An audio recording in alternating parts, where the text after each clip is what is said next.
Bueno, nos vamos con Luis Lalaglio allí a Consultora Delfos. ¿Cómo te va, Luis? Buen día. ¿Cómo les va? Buen día. ¿Cómo están? ¿Bien? Hola, Luis. Bien, bien. Llegaste justo en la pelea del yogur. Sí, estamos en la pelea. Sí, me diste muchas ganas de cortar con un Manfredi ahora. Qué rico. Muy rico. Bueno. Bueno, Lagui, mirá, me parece que políticamente, digamos, la Argentina está pasando un momento de muchas tensiones y siempre hacen más ruido de lo que realmente deberían ocuparse en los temas de fondo, ¿no? Sí. Lo que está hoy ocurriendo con la pandemia, con la seguridad, con la situación social, la situación económica.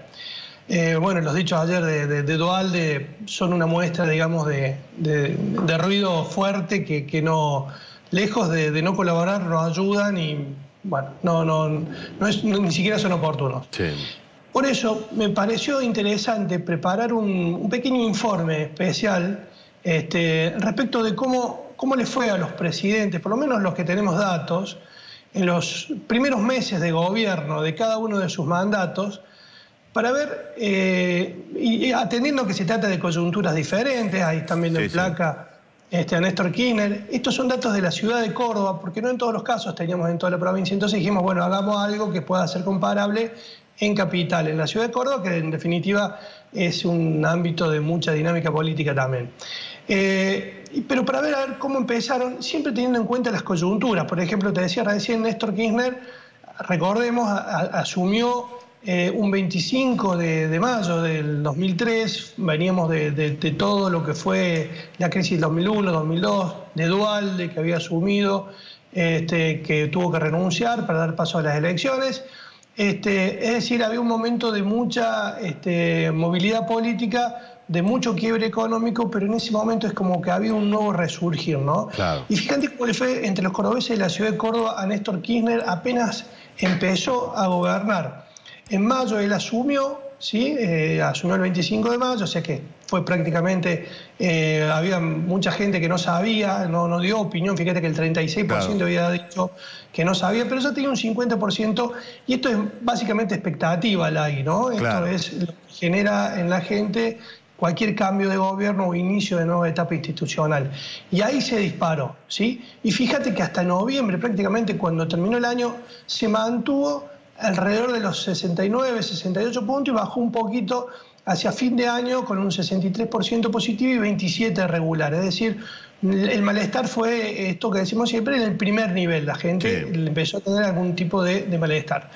Es decir, Néstor Kirchner, con todo lo que había pasado en la Argentina, con el que se vayan todos y demás, él inició un mandato que tuvo un acompañamiento, al menos en los primeros meses, muy alto, Lagui, ¿no? Y esto lo pongo en perspectiva para que recordemos de alguna manera qué pasaba entre los cordobeses y el presidente de ese momento. Y es bueno mirar la historia desde la mirada de los cordobeses, en este caso, no desde el relato de un libro escrito, de una crónica periodística o lo que sea, sino de qué era lo que opinaba la gente en ese momento.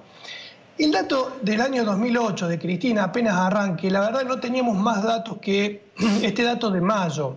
Recordemos que ella fue reelecta el 10 de diciembre del 2007, que en marzo tuvo el problema del campo del 2008, que fue una crisis muy fuerte, que ella obviamente tuvo la derrota en el Congreso de la Nación con la tan mentada 125, y que obviamente lo pagó en términos de opinión pública, sobre todo en Capital.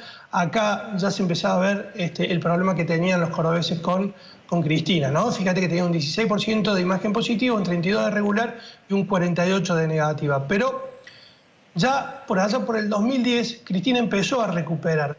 Muestro estos datos porque son los primeros meses, nada más para poder comparar los mismos momentos. Pero ya antes de las elecciones en la que fue reelecta, en el 2011, Cristina, y antes que se muriera Néstor Kirchner, en octubre del 2010, ella ya había empezado a recuperar algún tipo de opinión positiva, que obviamente después del golpe emocional de la muerte de Néstor termina de alguna manera de darle un impulso más. Pero lo cierto es que previamente Cristina ya venía recuperándose en la relación con la opinión pública. De hecho, termina ganando y siendo reelecta con el 54% de los votos, una cifra muy alta en todo el país para cualquier presidente. Pero sí, ya fíjate en la placa que sigue, el segundo mandato, cómo empezó el segundo mandato de Cristina, ya si bien ella venía con el eco, como decía Víctor Brizuela, Vaquita, el eco rumoroso del triunfo, sí, señor. Y tenía de alguna manera una imagen positiva al principio del año, si bien digo, del 2011, con el transcurrir de los meses, Cristina empezó a deteriorar de nuevo su relación con la opinión pública.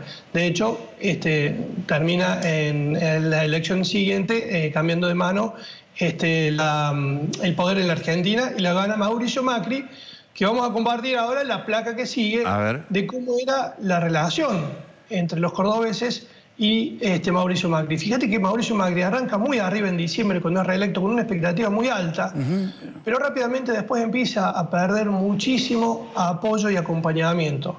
Fíjate que acá hubo muchos episodios que empezaron a impactarlo.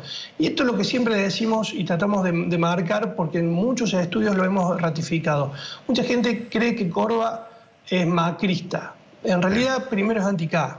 Claro. Y la consecuencia es votar a algo que no sea K. O sea, de esto fue tributario Mauricio Macri. Pero realmente, si nosotros vemos, y después lo hemos compartido infinidad de veces con vos, Lagui, a lo que fue la relación de la imagen de Macri en Córdoba, no fue buena. La verdad que tuvo muchos problemas. Pero bueno, siempre estuvo de base esta disputa y esta posición de los cordobeses respecto de este antikirchnerismo que realmente existe en Córdoba. Y que obviamente genera, digamos, que los cordobeses elijan antes cualquier cosa que no sea acá. Esto ha sido, digamos, una norma.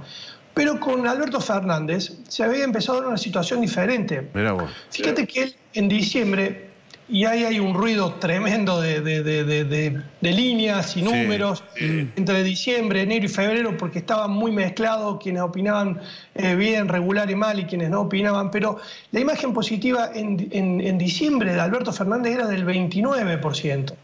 Es decir, prácticamente lo mismo que la cantidad o la misma proporción de votos que sacó en Córdoba. Es decir, que estaba muy ajustada a la cantidad de votos. Pero con la pandemia, y esto lo vimos con vos, fíjate cómo se disparó el 62% y cómo después que fueron avanzando los temas económicos y demás, la demanda económica y algunos temas políticos que yo creo que no han sido oportunos y fueron mal manejados políticamente, y las razones pueden ser un montón, como el tema de Vicentino o el tema de la reforma judicial, lo han hecho que pierda consentimiento popular, y fíjate que tiene un 33% de positiva, 32% regular y 29% negativa. Es decir, si vos decís, está un poco mejor que cuando arrancó en febrero, sí, claro, pero tuvo, digamos, que esto tampoco es normal, y que alguien tenga tanto crecimiento, porque tampoco fue normal el contexto en el que le tocó gobernar en este momento, que fue una situación extraordinaria en el mundo con esta pandemia que tiene impactos transversales y que todavía estamos en muchos casos tratando de aprender a convivir con esto.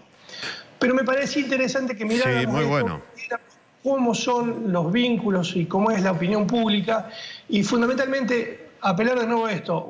Los ruidos son los ruidos, hay que hacerle caso a las señales que está enviando la sociedad. La sociedad está preocupada por la pandemia, por la economía, por la seguridad, por la salud, y el resto de los temas de la discusión política que interesan tanto a los dirigentes políticos, a los medios de comunicación, a los consultores y demás, están en un segundísimo plano. Es decir, habría que tratar de hacer convivir mejor la agenda de la sociedad con la agenda del sistema.